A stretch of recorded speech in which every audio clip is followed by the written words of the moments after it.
Mr. Chairman. Mr. Crittenbrink, can you describe for us challenges, if there are any, or difficulties there are, of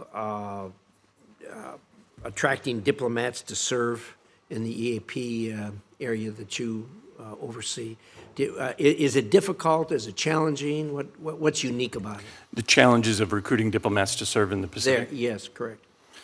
I would say two things here. I think there are certain challenges because we need to make sure we have diplomats who are ready to serve, who are truly creative and expeditionary and can serve in some of our most important but some of our smallest environments. But I've been really gratified, Mr. Ranking Member, that thus far there's been a lot of enthusiasm for service in the Pacific. As I noted, we, in addition to our previously operating 6 embassies, we've opened 2 new ones, and we have 2 more on the way. And I've been gratified that we've had people step up in every instance, and including both at the senior level and at the working level. Well, we appreciate that, and we've tried to help. Yes, sir.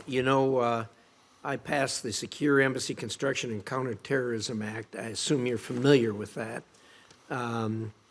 It was in 2022, and it provides the state with much-needed flexibility to stand up our overseas missions. Yes, sir.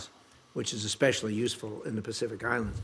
Well, since you're here and your boss isn't, you get the opportunity to explain to me why he's only answered 2 out of the 5 letters I've written about that subject to him, and one of those 2 that he answered we just got this week. So I see. It's been over a long period of time. Mr. Ranking Member, I will look when you see him, tell him I want to chat with him about it. I will look into that immediately. We're grateful to you and other members of this committee for your support.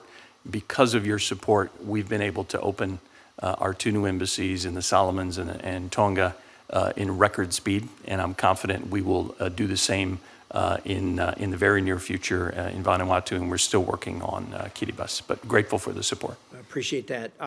Second, that law that we just discussed requires that the Secretary issue official guidance on implementing it. That hasn't been done. And I don't suppose you can't enlighten me as to when that might be done. That's something that I can't, Mr. Ranking Member, but I will look into it immediately. Would you take that yes, for sir. the record, please? And, yes, sir. I'd like to hear about that. Okay.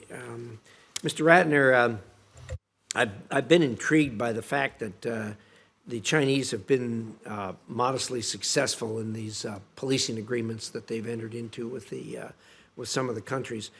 You know, when we go out to try to work with another country, we offer things in food or medical area or education or human rights or things like that.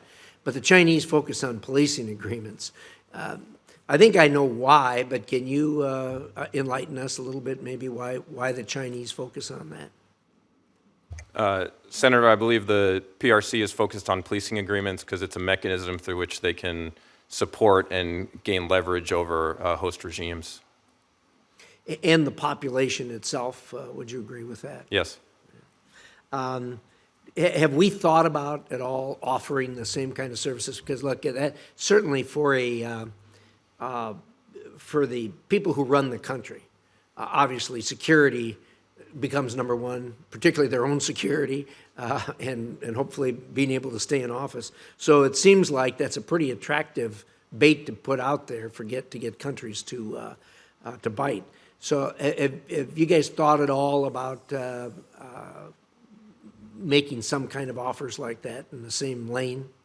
The Defense Department has a number of security cooperation activities and military-to-military cooperation activities with countries in the Pacific Islands. We do not do internal policing support in that regard, so I would defer to Assistant Secretary Crittenbrink to talk about some of our programs there. Yeah, and I understand that, by the way. They're 2 different lanes, the military and the policing, very, very different lanes, obviously, one being domestic, one not. But maybe you could...